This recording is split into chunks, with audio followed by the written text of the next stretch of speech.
Timnas Indonesia di bawah asuhan Sintayong, kini tengah mencuri perhatian di babak ketiga kualifikasi Piala Dunia 2026 zona Asia. Dua hasil impresif melawan dua raksasa Asia, Arab Saudi 1-1, dan Australia 0-0 telah mengukuhkan posisi Indonesia sebagai tim yang tak bisa dipandang sebelah mata.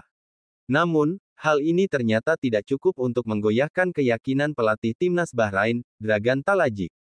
Meskipun timnya hancur lebur saat dibantai Jepang 0-5, Talajik tetap optimis dan bahkan menegaskan bahwa Bahrain siap mengalahkan Indonesia. Bahrain akan menjadi lawan terdekat Indonesia dalam lanjutan grup C pada tanggal 10 Oktober mendatang di Bahrain National Stadium Rifa. Dengan keyakinan yang tinggi, Dragan Talajik meyakinkan para pendukung bahwa The Maroons akan menjadi tuan rumah yang tangguh bagi JIZS dan kawan-kawan.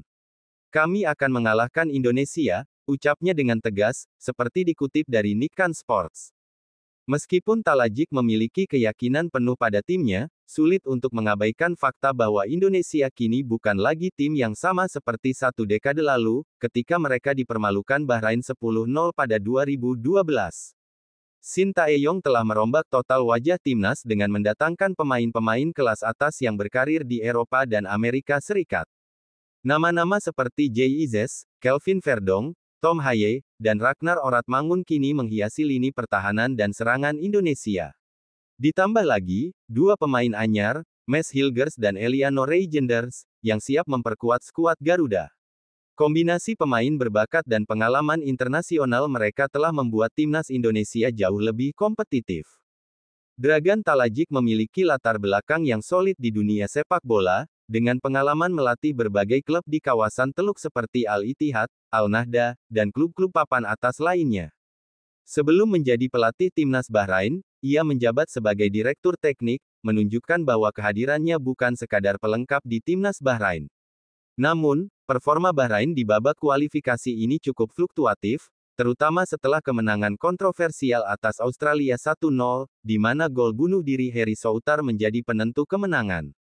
Komentarnya yang membandingkan hasil Bahrain dengan Indonesia saat melawan Australia cukup menarik.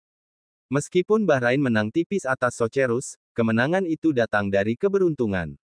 Sebaliknya, Indonesia bermain imbang 0-0 dengan Australia dalam pertandingan yang jauh lebih stabil dan menunjukkan peningkatan signifikan dalam pertahanan.